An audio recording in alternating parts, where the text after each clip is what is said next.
Hello, जय हिंद, नमस्कार, राम राम सभी साथियों को। स्वागत है आप सभी का अपने यूट्यूब चैनल संदीप बिंदु में। आप सभी को पता ही है कि हमारे यूपी पुलिस कांस्टेबल का जो एग्जाम है वो दोबारा होगा, यानी कि पहला पेपर सब कैंसिल हो ही चुका है। तो अब उसके लिए रणनीति किस तरीके से कैसे तैयार करें, यानी कि हमारा जो एक अच्छा स्कोर हमारे सामने निकल करके आ सके, क्योंकि हमारे पास ये जो समय है वो अब हमें इतना समय मिल गया है कि हम जितना चाहें उतना स्कोर कर सकते हैं। जितने चाहें उतने का मतलब है कि मैक्सिमम से मैक्सिमम स्कोर कर सकते हैं। हमारे पास इतना समय आ गया है, तो उसी के ऊपर बात करेंगे।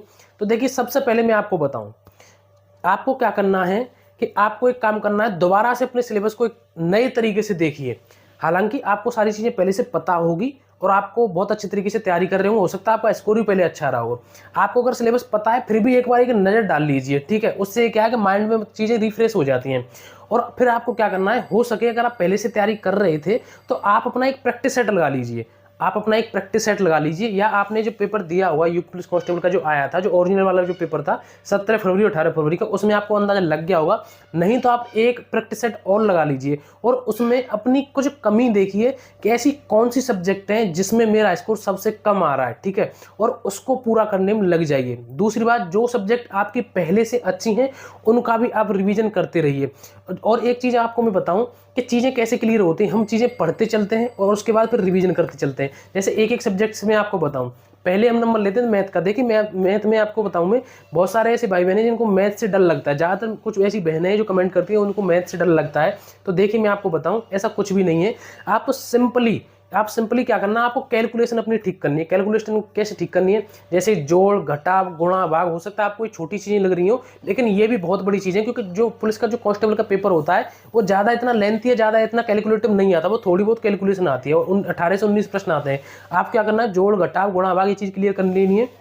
वर्ग, वर्गमूल, घनमूल, ये रट लेने हैं, ठीक है। और आपको जो सरल से सरल प्रश्न हो ना, आपकी जो कोई छोटी छोटी किताब हो उसको सॉल्व करिए। उससे क्या हमारा कॉन्फिडेंस है जो बहुत ज़्यादा बिल्ड होगा कि इस तरीके से हम प्रश्नों को सॉल्व कर पा रहे हैं। और उसके साथ साथ PYQ लगाते रहिए। इस तरीके से अगर आप करते रहेंगे ना, तो आपका जो मैथ है बहुत, मतलब एक तरीके से बहुत अच्छा हो जाएगा। और कुछ सब्जेक्ट जो टॉपिक है मैं आपको बता दे रहा हूँ, जैसे कि परसेंटेज है, प्रॉफिट एंड लॉस है, एवरेज है, ठीक है, एक सरलीकरण है, ठीक है। तो ऐसे 4-5 टॉपिक अगर आपने इतना कवर कर लिया ना, तो इनसे आपके बहुत अच्छा स्कोर फिर भी हो जाएगा। अब हम बात करते हैं जीके की। तो देखिए, जीके में आपको बताऊं, जीके में आपको क्या करना है, टॉपिक वाइज पढ़ना है। जैसे आप टॉपिक वाइज पढ़ रहे हैं तो उसके बाद उसके प्रश्न जरूर लगाएं। जैसे कि आपको पता है, एक उसकी शायद लूसेंट की एक बुक आती है, मेरे पास भी है, उस सिर्फ और सिर्फ ऑप्शनल है।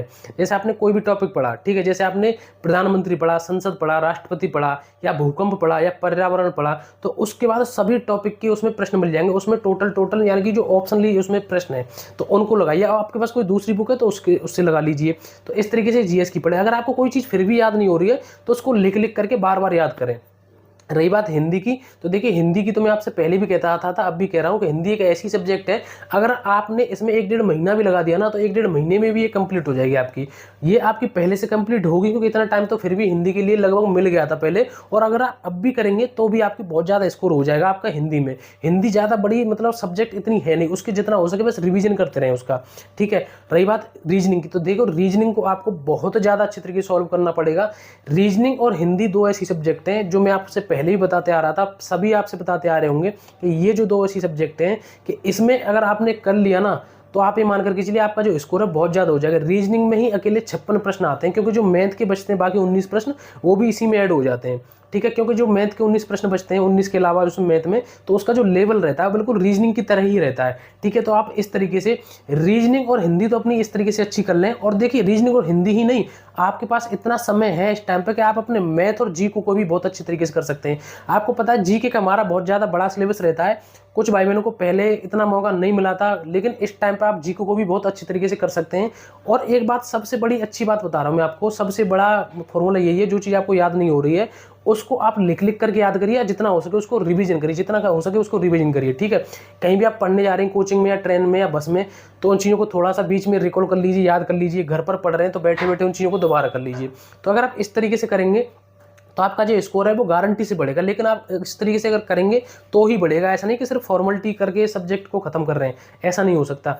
ठीक है, अगर आप इस तरीके से कर रहे हैं तो आपका स्कोर जरूर बढ़ेगा। और भी आपको कोई डाउट रहता है तो वो भी बताते रहिए, और बीच बीच में अपनी प्रैक्टिस जरूर करते रहिए, उससे हमें ये पता लगता रहेगा कि हम कितनी पानी में, यानी कि कौन सी सब्जेक्ट हमारी कमजोर चल रही है। ठीक है, तो ये सारी जानकारी थी, और इसके ऊपर मैं और डिटेल से सब्जेक्ट वाइज और भी आपकी रणनीति के लिए वीडियो लाता रहूंगा। और भी आपको कोई डाउट रहता है कमेंट करके जरूर बताएं। आपकी नई वैकेंसी भी यूपीएसआई की हो सकता है बहुत जल्दी आने वाली है, शायद हो सकता है मार्च के फर्स्ट वीक में आपकी वैकेंसी आ जाए। तो और भी आपको कोई डाउट है वो भी कमेंट में जरूर बताना। फिलहाल आज के लिए बस इतना ही। एक बार वीडियो को लाइक करके चैनल को जरूर सब्सक्राइब कर देना। अब मिलेंगे अगली नई वीडियो में एक नए टॉपिक के साथ। जय हिंद, नमस्कार, राम राम।